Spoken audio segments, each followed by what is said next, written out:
Donald Trump. President Biden. Biden and Trump.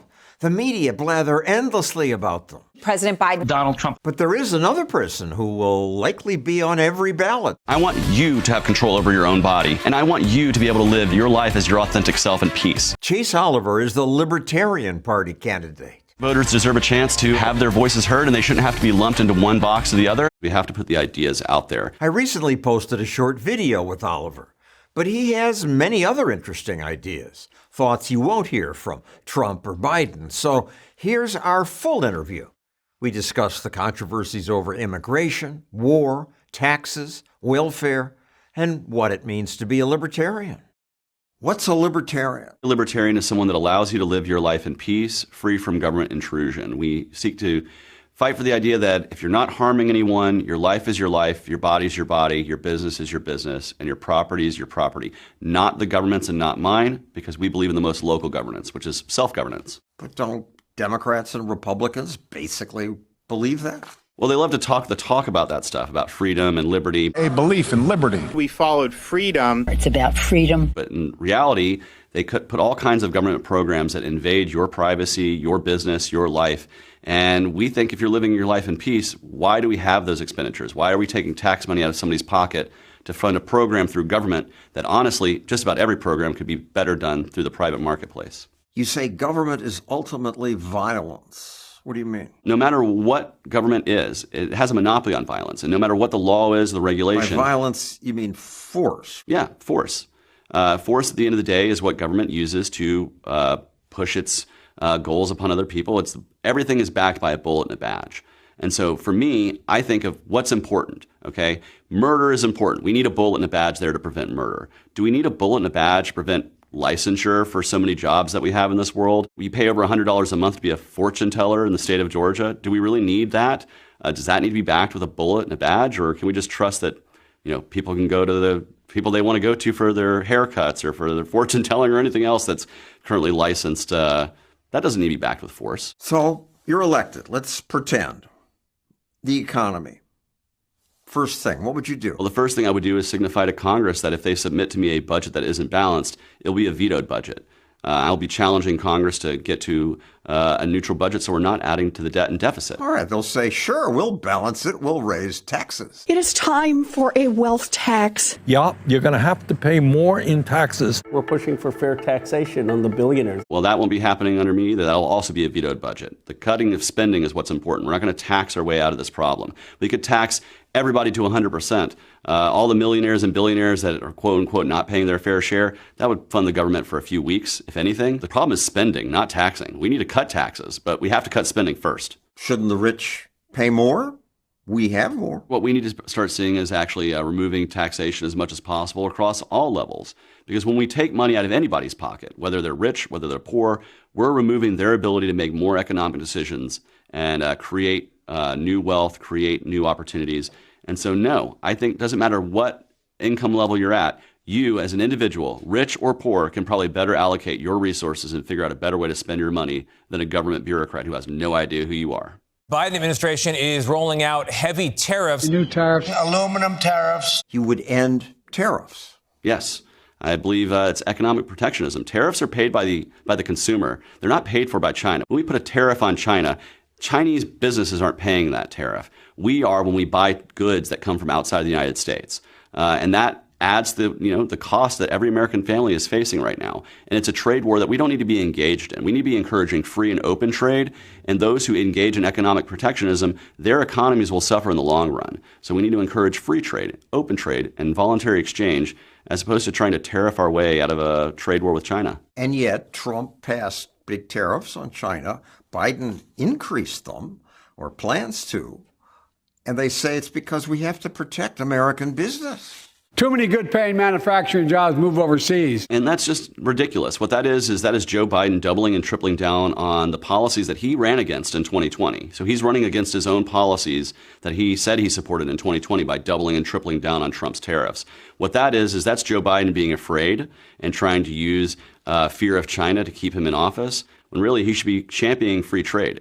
That's the truth. But he's not doing that, and he's a failure because of that. He's failing American businesses. What about those businesses that are getting undercut by cheap stuff coming in from overseas? Cheap Chinese products. The U.S. fears that overproduction of certain goods by China will hurt American businesses and workers. Yeah, but what about the businesses that take those goods overseas and turn them into something, a product or a service here in the United States? And now that cost of doing business has raised due to these tariffs, and that costs American jobs.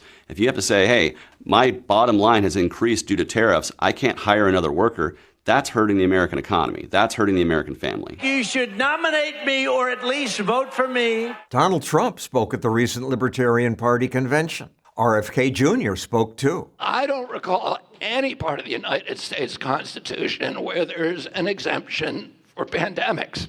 But Oliver won the nomination. Thank you, Libertarian Party. You're an unusual candidate. You never went to college. You went right to work. College for me was something that I just was not comfortable in. I don't really like the classroom setting. I got ADD, and I always want to get out and do things and not really sit in a classroom so much. So for me, getting right into the workforce was important for me, and it taught me skills that I've been basically gaining skills from that first day on the workforce to today that have been more valuable to me than a lot of time in the classroom, honestly. And workforce meant restaurants. Well, I started out in restaurants. Yeah, my first job was being a dishwasher, but then I basically did every job you could do in a restaurant, got my expertise in the field, and was actually helping to advise new entrepreneurs how to open restaurants. And then from there, I moved into the world of logistics, where I got an appreciation for free markets, moving goods from one side of the world to the other. You're barely old enough to legally run for president. Yeah. Why you? I think there was a need for younger people and younger generations to actually start rising up and having a voice in our politics. The same people who are pulling the levers of Congress and levers of power today are the same people who were pulling them 20 years ago when I was in high school. I feel like a whole generation has been left out of having a voice, having leadership, and being able to rise up and have their concerns heard. And I think that's much to do with the incumbency factor that we have in our Congress. And it's something that I hope to change. They are the oldest people ever to run for president, breaking by only 4 years the record that they set. I hope to wake new voters up, younger voters up, non-voters up, to the fact that there's options out of there other than octogenarians who have been in power for 30, 40, 50 years in Joe Biden's case. In every state, if crazy ballot rules let you, you'll be on the ballot against Biden and Trump. What's wrong with those two alternatives? Joe Biden is a creature of Washington, D.C. He's part of the last 50 years of all the government problems that we've seen. He hasn't found a problem that hasn't had a government solution. And frankly, many of the ideas that he's put forward during his time in the Senate, as vice president, as president, are basically really bad ideas. It's always more government, more rules. Pretty much with him. He finds that government is the best vehicle to try to push the social changes that he wants to push, tries to push the economic policies that he wants to push.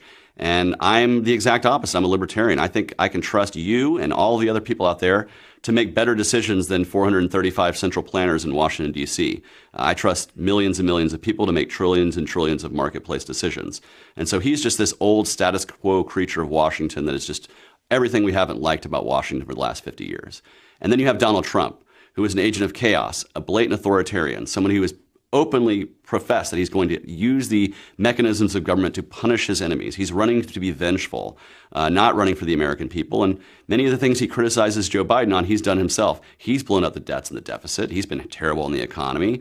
And so for me, it's just two awful choices. Not that terrible. The economy grew. Unemployment's low. Yes, but people are feeling stress from inflation. So, sure, unemployment might be low, but our dollar is worth less and less as we print trillions of dollars a year out of thin air. That's a hidden tax that doesn't require any legislation, doesn't require any congressperson to vote for it or against it. They just know that if they debt and deficit spend, the Treasury will print, and that inflation will be felt by each and every American's wallet. It doesn't matter where your dollar is. It can be in a business, a bank account, or in your pocket right now. Inflation eats away at that. It eats away at the savings of every American, and that's an immoral tax that we have to, address. We are going to drain the swamp. Donald Trump said he would drain the swamp. He didn't. Yeah, he definitely didn't. How would you do it? I would like to drain the swamp by actually, removing the size and the scope of the federal workforce, by finding programs and departments that are inefficient and redundant, which, just throw a stone at Washington, D.C., and you'll find a program that's redundant or inefficient. So I would actually reduce the overall size of the federal workforce, just like Milei did in Argentina. Ministerio de Ambiente y Desarrollo Sostenible, afuera. Ministerio de las Mujeres y Género y Diversidad, afuera. He said afuera to so many government departments. Argentina's annual inflation reached more than 100%. I hope the American people can look at what happened in Argentina and say, maybe we don't need to have 60 years of horrible socialistic policies that completely destroy our government before we give the libertarians a chance. Can we do that before we have 150% inflation? Like, we're already suffering right now. How bad do we have to suffer before we say, this two-party system has to go and we have to go somewhere else? I'm hoping it's not that level of desperation, because that's not a world I would want to live in. But the Libertarian Party will be here ready to pick up the mantle, ready to take the charge whenever the American public gets sick and tired of Democrats and Republicans enough. You support what Milei is doing in Argentina? Putting a libertarian economist in charge of an economy is not the worst thing to do. And lucky for me, I have a running mate who is one. So we're going to be in really great shape if we win the White House this November. You're a Christian, and you describe yourself as armed and gay. You're not armed now in New York, where we are. I would be if I could. I am somebody who has a great appreciation for the Second Amendment and for our right to defend ourselves. And, I say all the time that armed gays are harder to bash and oppress. That's a line I kind of borrowed from the Pink Pistols, or LGBT gun rights group. But I sincerely believe that as a gay man, I can better protect myself from being bashed if I'm armed. To boldly go where no man has gone before. You say Star Trek gave you hope for the future? Oh, yeah. I'm a big Trekkie. But the Enterprise, the ship, with today's regulations, didn't even have seatbelts. It wouldn't be allowed to fly. That's true. That's very true. Yeah, if it was government creating the Enterprise, there'd be lots of redundant and unnecessary things going on. And so I'm kind of glad that, again, it speaks to maybe a more libertarian future where we can build our spaceships without the need for government regulation. I interviewed Captain Kirk, William Shatner. We're at the point where the Enterprise wouldn't get off the ground. Of course it would. I would be there. Shatner mocked me for calling for less government. And that's a wonderful principle to have. Government stay out of our lives. And yet, how do you have too many safety rules? You don't know that wall isn't going to fall in. And if it fell in, and then you said, why didn't you make a rule? I hate to disagree with Captain Kirk, with William Shatner, but there's mechanisms in the marketplace that are way better than government to determine safety, efficacy, and we don't need all those rules, because I have a self-interest in making sure that wall doesn't fall over. I'm sure you do too. And so when we hire someone to build that wall, we want to make sure they're knowing how to do it. Do you want to build a wall? Build that wall. Build that wall. I don't, actually. I want to keep our country open for free and movement of immigration. I think the crisis we have is a crisis of government, not being able to properly process these people through to get to work, and we need the labor here in this country. So I'm a very much... You would let anybody in who's not a criminal who wants to come? Yeah, I think you should come through a port of entry, declare who you are, and if you're not someone who's dangerous, come right through. Let the market determine our labor. We'd be overwhelmed with people, because the rest of the world is so much poorer. The ways we can address reducing immigration here to the United States is stop creating so much turmoil outside of the United States via our drug war, our militarism. But really, the United States is actually great. What really makes America great is that anybody from anywhere can come here and become an American. Immigrants built this country. Oliver says he wants an immigration system like the one America used to have, when immigrants were interviewed and checked for disease at Ellis Island. 4 in 10 people in this country can identify a relative that came through Ellis Island. And those Ellis Island immigrants built the jobs, they built the industries in this country. And we just need to allow immigrants to have that same possibility to do it here. In the 21st century. Right now, people who even come legally have to wait to get permission to work. I actually spoke to a restaurant owner in El Paso who talked about how, I would love to hire some of these immigrants, but they don't have any proper documentation. And of course, being right here on the Border Patrol could just come right in the restaurant and start asking for papers.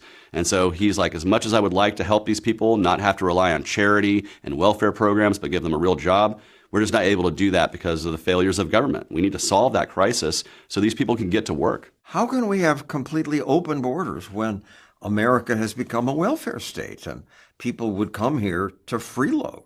Well, 2 things. We need to be able to walk and chew gum at the same time. We can oppose the welfare state while fixing the immigration crisis we have at our southern border, which is adding to the cost of the welfare state. The current crisis that we have makes the welfare state even more expensive. And so if we can solve this problem and not have so many people dependent on welfare at the border who are depending on these services instead of getting to work, that will reduce some of the welfare state. But also, people coming here to work will actually increase the overall net positive to the economy. We'll be growing the pie. And we can reduce the welfare state while we also increase the economic pie, let these people start businesses. As we see the children of immigrants start businesses greater than the children of native-born citizens. And so I want to see people to be able to come here and access the best opportunity they can to make the most out of it that they can. And, I think if we do that and speak against the welfare state, we can do both of those things at the same time. They're not exclusive to one another. What about people who are helpless? Well, there is some sort of misnomer that libertarians don't care about other people. Just because I don't want the government to help people doesn't mean that I don't think we need to help people. That's better done at the community level using mutual and direct aid. Take money out of the government coffers, put it back in our pockets, and we can better allocate helping our neighbors and our communities ourselves without government programs. But some people would be missed. Some people live in poor communities where there isn't enough money to help the truly helpless. In that case, you're going to see groups of people organizing independently out of those communities to help the communities in need. And of course, if we have a limited government, you have more chances to start a small business, to become an entrepreneur, and to generate wealth in your own community. Many times what we're seeing in communities of poverty is that it's the government actually holding these people down, keeping them dependent on welfare programs, when if we actually lessen the government's impact on our lives and allowed them more of a chance to start their own business. What do you mean keeping them dependent on welfare? Well, what we have is we have a welfare state in this country. We have people who are being taxed. Those resources are being allocated to help the less fortunate, but it's being done in a very inefficient way. My grandfather used to tell me the government will tax you $1 and they'll give you a dime. And that's how many Americans feel. They feel the wealth being taken from their pocket and not really helping the people to the best of their ability. And that's just failures of government, red tape, bureaucracy, and basically the waste that we see. And everybody feels it. I think America's top problem is the welfare state, not just for teaching dependency to young people and poor people, but for giving money to people like me, old people. Social Security and Medicare are unsustainable. Republicans and Democratic politicians don't want to talk about it, but you do. Yeah, they call it the third rail. Well, as the third party candidate, maybe I can touch the third rail and get some people woken up about it. For people like me, people who are around the age of 40, we recognize that even if we contribute to Social Security, it gets taken out of our check every 2 weeks. We're never going to get those benefits because of how unsustainable this system is, how insolvent Social Security is. And so I say, let my generation go from all this. Give us our employee contribution back and let us put that into a mutual fund or an IRA to save. And for those who are at or near retirement, I recognize you've worked your entire life, you've paid in the system, you're going to get those benefits.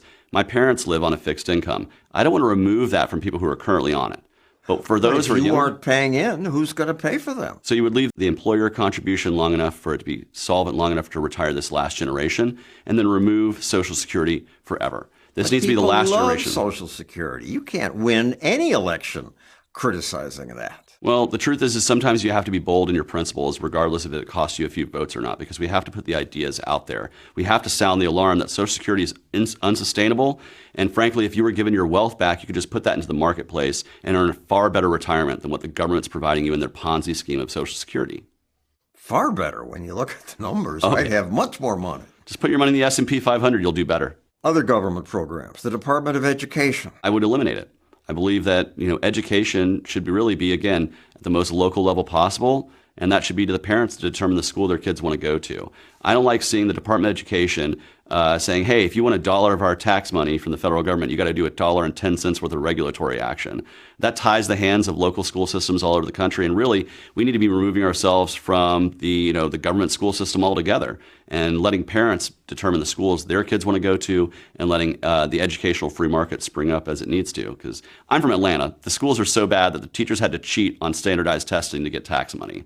And so if that's the system you're raising your children in, you probably want more options. So that sounds libertarian, but you also say you'd ask Congress to make current student loans interest-free. That doesn't sound libertarian. Over 90% of student loans are currently backed by the federal government. And so the way we can get these loans off of the government balance sheet as quickly as possible is to remove the interest rate, allow people to pay down the principal, in addition to not adding new government loans to the books. And so this would be a changing of the guard towards it being a mostly government-backed student loan program back to a more free market program where banks are loaning money on the basis of how valuable that degree is. They'll be much more apt to loan an engineer that money than someone who's in a degree that won't make as much money. This will encourage colleges to actually lower the cost of these programs in accordance with what the marketplace is, as opposed to getting all this government-free money.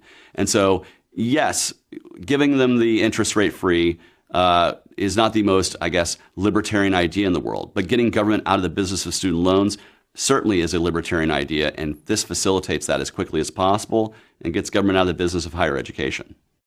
That's kind of how it used to be. To get a student loan, you'd go to a bank, and then politicians said, but banks are too cheap and we need to help more people go to college. The idea that everybody has to go to college is also a misnomer. Like you mentioned before, I didn't graduate from college. I got right in the workforce, and that's what most Americans do. They get up, they go to work, and they pay their bills and they raise their families. And not all of them have to go to a four-year college to do that. I think we've put way too much emphasis on you need to get a four-year degree as opposed to people who maybe need to learn a trade, get an associate's degree. There's all kinds of an educational marketplace out there, and I think government is being solely hyper-focused on four-year college. That's also the reason why colleges and universities are growing so much faster than inflation, because government's involved. In the age of college, safe spaces and microaggressions, students across the U.S. also demanding trigger warnings. On college campuses, there's been a movement to make the world kinder, to police the cruel insults people have always used. You against that? Well, I don't think it really prepares us college students for the real world, to be perfectly honest. And no, I don't support speech codes and these kind of safe spaces. I do think that we need to exercise a world in which free speech is valued, open discourse is valued, and you're seeing it both on the left and the right now. You're seeing, of course, college campuses for years were all about safe spaces, and now there's protests on college campuses from the left, and now the right is saying, oh, well, we got to keep students safe. We can't let students protest on college campuses. And, of course, the right, they have always been angry about things like censorship from Facebook and other online platforms. But of course, if they had the power, they would be exercising that same kind of censorship over maybe LGBTQ literature or things like this. I believe in a world of open discourse and open speech. You know, best ideas. So no matter how hateful and vicious it is? The reason why we have free speech is to protect that, which is controversial in the speech we don't like. If it was only about protecting the speech everybody liked, we wouldn't have the need for free speech. And so, yeah, you have to allow for controversial, hateful stuff to come out, if for no other reason than identifying who the hateful people are and avoiding them and ostracizing them from society. States that are urging people to stay home. That covers nearly 95% of the U.S. population. I would have thought that from what we know now, that the pandemic would have made more people libertarians because people saw, gee, the government made things worse. Oh, absolutely. And I think we have seen that to a certain degree. One big area of that is in education. So many parents got to see through a Zoom screen how failed the public education system was.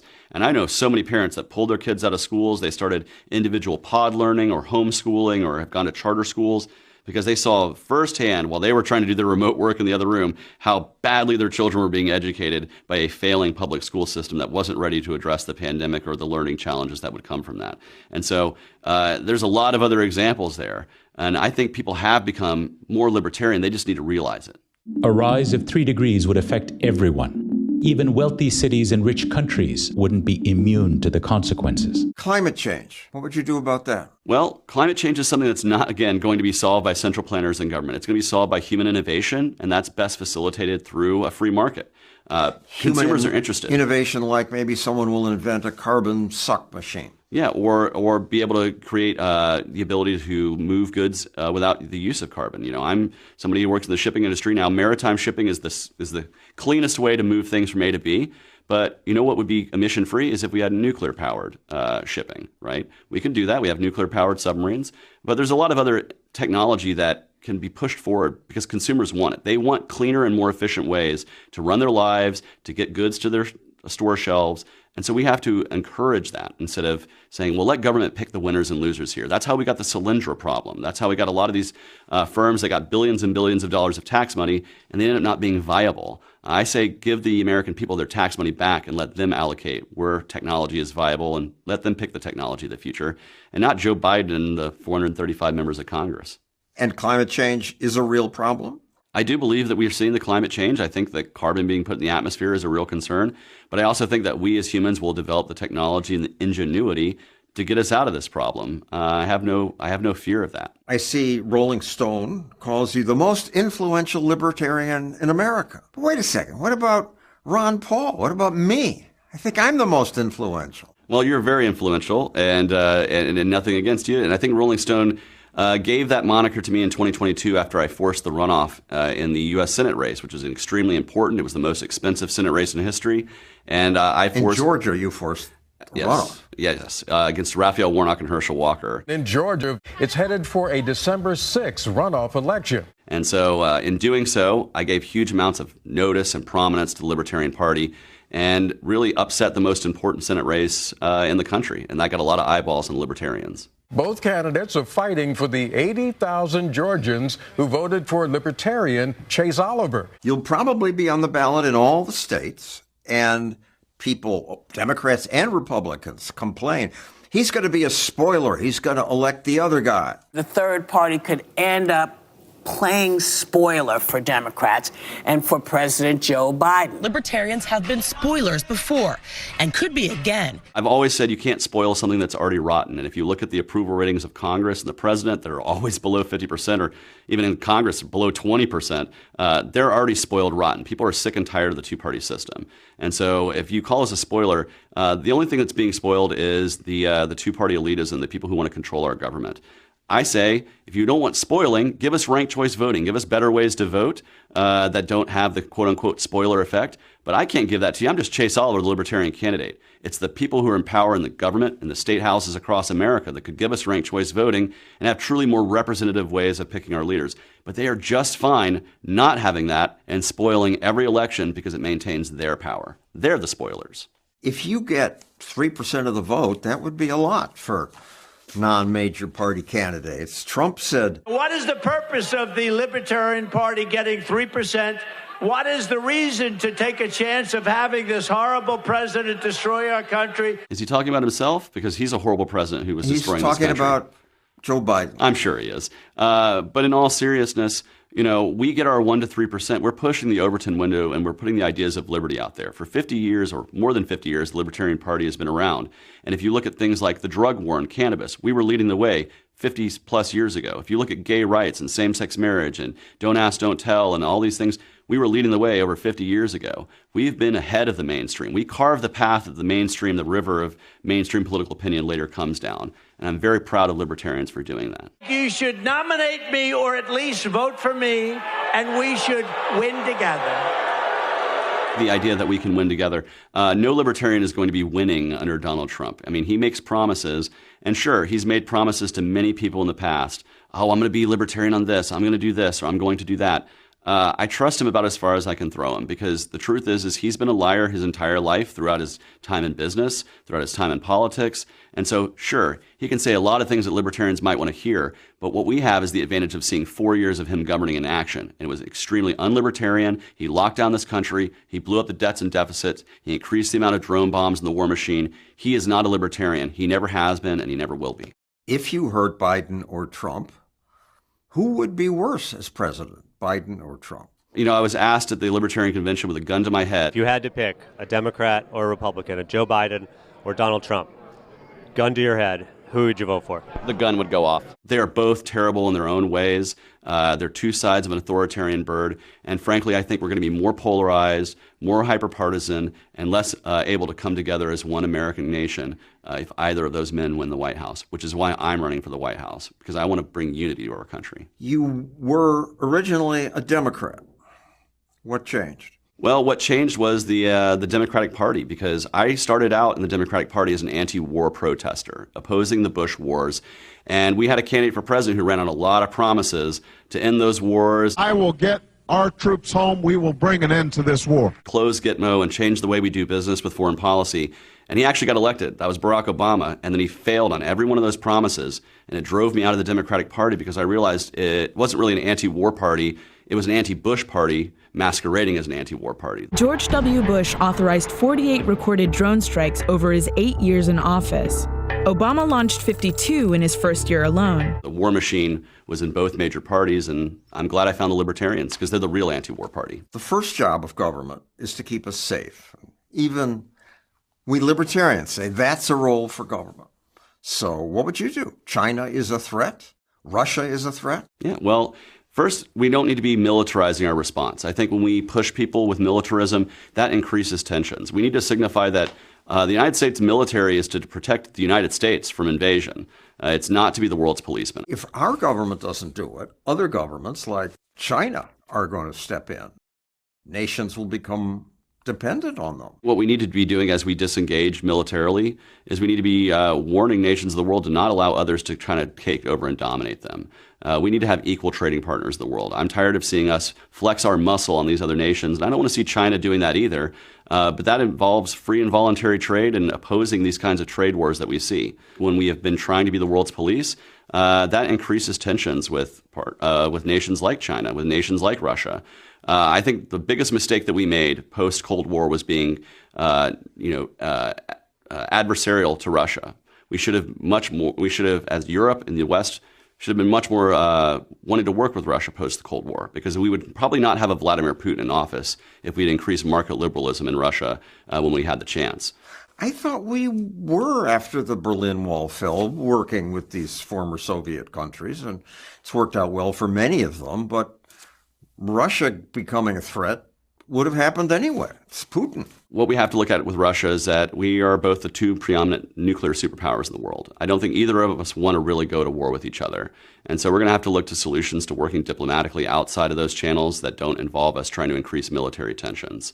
I believe in the best way to export our values is not with bombs and bullets and drones, but to do that with market cooperation and trade. So Russia invades Ukraine and we do nothing? Militarily, we've already done an awful lot. And I think Europe needs to start taking the lead there.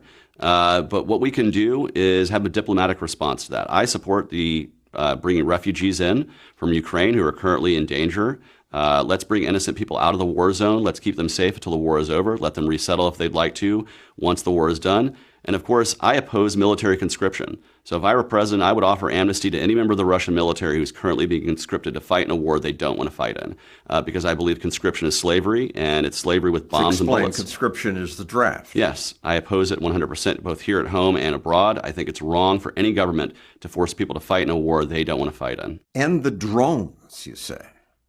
But in terms of warfare, using drones is less horrible than using people. I think we need to use less of both of those things. And I think the real reality of drones is that we don't see the true damage that happens there. We don't see the collateral damage. We don't see the number of individuals who are innocent who die in these drone attacks. When all of a sudden, you're just living your life and then a missile comes and kills you or a member of your member of your family or someone you're close with, that might make you angry at the United States. I think we need to take our foot off the gas with regards to drones and access a different policy that's not rooted in militarism. I'm tired of seeing so many innocent people, many of them women and children, killed all around the world because of drones. Close all overseas bases. That's my North Star, and I would like to start that process immediately because, again, we have to stop being the world's policeman.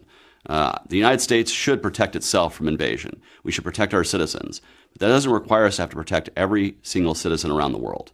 And I think if you look at our militaristic empire that we've created over, the last 50 or 60 years, it's created further destabilization, less trust in the United States, and ultimately can make it more dangerous at home and abroad. If Russia, say, attacked Canada, we should do nothing?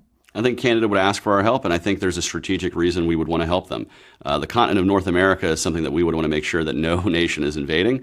And we also have Alaska right there as well. So any movement through Canada from Russia is probably going to go through Alaska, and we're not going to be very happy about that, no. What if I, as a private citizen, want to sell arms to Ukraine? You should have that right. Absolutely. I believe in the right of free commerce, and if a military firm wants to sell hardware to somebody who will then be providing it to Ukraine, good on them. I just don't want the United States government to be facilitating that program. The current fight between Israel and Hamas, what would you do? You always want to say October 7th was horrible, and what happened was awful. And if that had happened in the United States, I have no doubt that the people of the United States would be expecting our nation and our government to respond to that kind of violence. So Israel has a right to respond. The nature of their response has been very, very bad because they've been doing airstrikes, killing tens of thousands of innocent people when really this should have been a much more surgical attack against Hamas. I recognize you can't stop all civilian casualties in a war, but the way Israel has gone about this has been awful. It has killed so many innocent people. It is pushing the people of Gaza further and further in towards Rafah. It is making this into a worse and worse situation. And now rebuilding Gaza is going to take much more than it would have been if Israel had surgically against Hamas, had been much more careful about how they did that. Instead of using a scalpel, they used a sledgehammer. And that's wrong. We need to speak out against the war machine because we're backing it with our tax dollars. If China invades Taiwan, America should do nothing. America has already sold tons and tons of weapon systems to Taiwan. They're going to have to take care of themselves. No, we do not need to be starting a hot war with China to defend Taiwan. I spoke to an 83-year-old voter on the road, and the one question he asked of me is, he said, they took my generation, they drafted them to go fight communism in Vietnam. Will you draft young men and women to go fight a war with China over Taiwan? And I said, I will never do that. And that earned me that man's vote. And I think it will earn me the vote of a lot of people who remember the draft in Vietnam. And foreign aid. Foreign aid, yes, we want to help spur economic development. We want to help people in other countries. That's not best facilitated through government programs and government foreign aid. That's where you're taking money from the average taxpayer in the richest country in the world to give it to the richest people in the poorest nations on earth to parse out to their friends and favors and bribes. That furthers corruption. I would say it's better for us as individuals to directly invest in the marketplaces around the world and developing markets. Things like micro-lending and direct market investment are far better than government-sponsored programs of aid that really, we can keep giving more and more aid. Are we seeing that true economic development happening? Switching to America, crime. What would you do? We need to focus our law enforcement on crimes that actually have victims. Force, fraud, coercion, theft, violence. But what we need to do is stop putting our eye on the ball on things like victimless crimes, like the drug war, consensual sex work, these kinds of things that don't really have a victim. Well, there are victims of drugs. Yeah, those victims of addiction, that is something we can address as a medical issue, not as a criminal justice issue. If you're an addict and you're thrown into jail, you're thrown into a trauma factory. You're going to be re-traumatized over and over again. And then when you're released from jail, the first thing you're going to do to alleviate that trauma is go right back to the addiction. It's not the best way to treat those who are suffering. We need to have better access to mutual and direct aid programs that can get people into a rehab bed instead of a prison bed. Your campaign ad says, I've gotten tear gas in the streets while I protest for justice reform. That was during the summer of 2020, during the George Floyd movement, the Breonna Taylor movement for police accountability and justice reform. No justice, no peace. No justice, no peace. I was on the streets in Atlanta when the National Guard was called in, and I've felt the tear gas and the pepper spray that's come from that as we were trying to peacefully protest. There was bad actors, trust me, on the streets there. But by and large, most of the people were there to peacefully protest, and they were further inflamed and further angered by our government's response and the violence that was caused by that. And so I know exactly what it feels like to have my own government tear gassing me while I fight for police accountability and peaceful nonviolent resistance. You want fewer people jailed, but when we started jailing more people in America, crime did go down. That correlation is not quite, telling the entire story there, because sure, more people have been in prison, but also the amount of crimes that we put on the book, the types of penalties we put on have been greater, and that hasn't created a greater effect in our neighborhoods. It hasn't really, while more people have been imprisoned, I don't think it's going to solve the issue just to remove people from society. And we're doing that more and more. And of course, many of the reasons why people are in prison is because of things like mandatory minimums. They're being forced into plea deals to avoid lengthier trial or lengthier sentences. It's the government really having its finger on the scale when there needs to be much more equal justice in this country. But if you're a victim of a crime, you want the criminal locked up. Absolutely. And this is why we should shift our focus to crimes that have actual victims. As I said, force, fraud, coercion, theft, and violence. But things like basic drug use shouldn't be getting you thrown in jail. It shouldn't be what the police are focused on. They rarely convict someone or jail someone just for using. Almost all are at least selling. Well, that is the creation of a black market that creates violence in our own neighborhoods. The reason why we need to end the drug war and decriminalize all drugs is because much of the violence we're seeing both on the police side as well as crime in the streets is being caused by this black market being created. It's the same thing that happened when we had prohibition of alcohol. People still wanted to use the alcohol, and guess what? When government made it illegal, a criminal element popped up, and the violence that came with it came in the hands of a Tommy gun. Al Capone and the organized crime was created by alcohol prohibition. Much of what we're seeing is created by drug prohibition, particularly in urban areas across the country where we're seeing high rates of gang violence. Much of that is due to the profit motive that cartels have to sell drugs in our streets illegally. And that's what we're seeing in our streets right now. The violence we're seeing from the drugs is not just caused by drug use, it's caused by drugs being illegal and the black market that creates, because there's now a profit motive for people to do violence in your neighborhood. America does lock up more people than any other country, a higher percentage. It is odd, but conservatives would say that keeps us safe. If you want to really be called the land of the free, imprisoning, having the highest prison population on earth is not a real great way to exemplify that. I believe in more trust in people. I think many of the people who are in jail shouldn't be in jail. Many of those people should be in, programs to help them succeed in their life. They've had addiction or other problems that they need to be addressed, but they shouldn't be doing that in a jail. They shouldn't be doing that in a prison system that throws too many lives away, that creates too much violence, and again, creates trauma for many people. And so it creates a cycle. And if we're going to break that cycle, we have to be honest about it. Is there ever a point for tougher punishment for, let's say, repeat offenders? Well, yeah, certainly with crimes of force and violence. If someone keeps doing that, there needs to be a mechanism that says, you've repeated these offenses, there should be stiffer penalties for multiple offenses like that.